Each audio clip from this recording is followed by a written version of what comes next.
Показать все многообразие севера России. В Москве в здании Государственной Думы открылась выставка фотографий покорения русской Арктики «Время и технологии».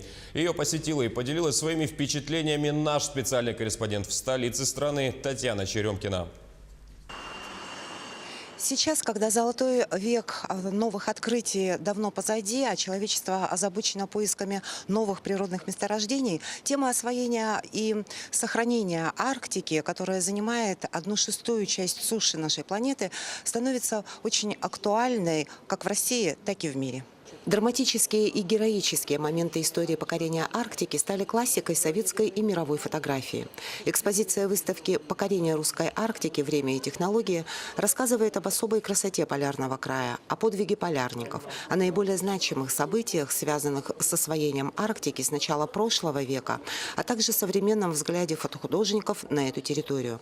Кроме этого, она дает возможность познакомиться с успехами России сегодня в освоении этого уникального региона. Интересную интерактивную выставку подготовила компания «Газпромнефть». Почему мы решили эту выставку организовать? Потому что наша компания является лидером в работе в Арктике.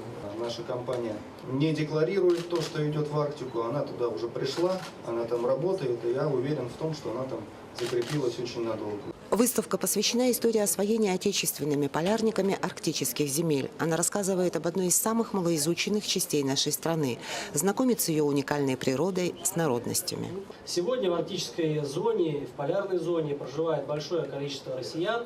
И задача законодателей, задача руководителей этих регионов сделать так, чтобы жизнь в этих населенных пунктах была комфортной, чтобы жители пользовались всеми современными сервисами. Уникальные фотографии отражают различные интересные факты, относящиеся к истории освоения Арктики.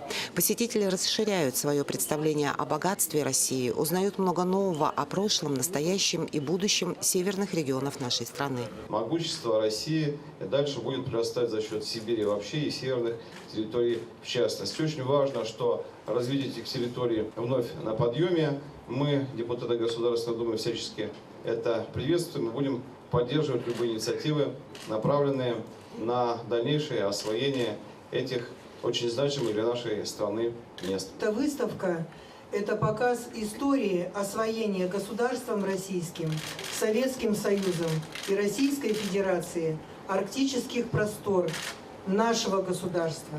Вот эта выставка как раз убедительно показывает, без лишних слов, что сделала Россия для того, чтобы Арктика служила нашей планете и служила нашему государству. В 21 веке происходит возрождение интереса к Арктике. Сейчас на первый план выходят уже иные задачи.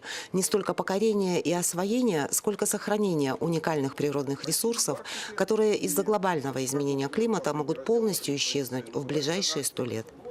Татьяна Черемкина, Михаил Кулаков, Москва.